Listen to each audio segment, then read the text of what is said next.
This is lesson 4 for course 1, missing numbers in multiplication and division. So for this lesson, we have to remember the relationship that multiplication and division has.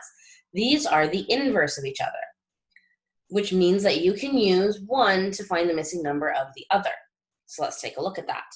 If you have the question, a times 6 equals 72, I need to find out what a is. Well, what I can do is I can take 72 and divide it by 6,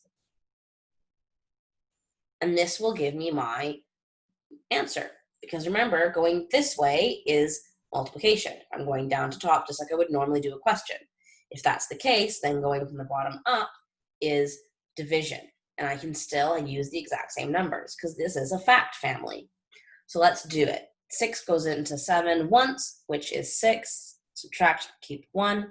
Bring down the 2. 6 goes into 12 twice, which is 12. And I am left with 0, which means I am left with 12 times 6 equals 72. And I should be able to check that. 12 times 6 should make 72. 6 times 2 is 12. Carry that. 6 times 1 is 6, plus 1 is 7, makes 72.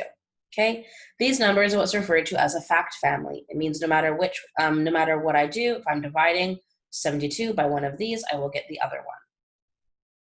Just like we looked at in lesson 2. So this was using division to find a missing multiplication number. We can go the opposite as well. If I have k divided by 6 equals 15, I will need to find what k is. Okay, now if I was writing this traditionally, it would be written k divided by 6 equals 15. Both the exact same ways of writing it, or of saying it, just different ways of writing it. So let's use multiplication to find our answer. So I'm going to take 15 and times it by 6. 6 times 5 is 30. Carry the 3. 6 times 1 is 6, plus 3 is 9, which makes 90.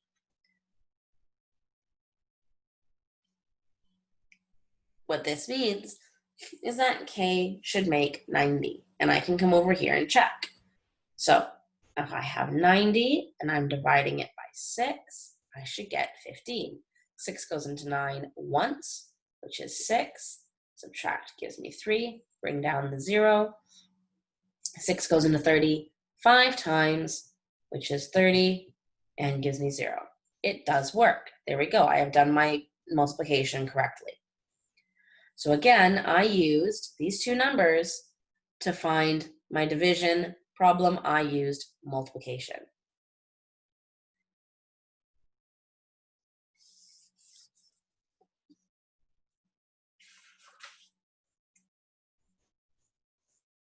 Last thing I wanted to tell you is just remember when you're looking at division and multiplication, there are multiple ways of writing it. So for example, this is multiplication. This is multiplication. Oops, sorry. That is multiplication. And this is multiplication. If you had, okay, or if we were missing 3 and all of these were, let's say m, you could do 3m.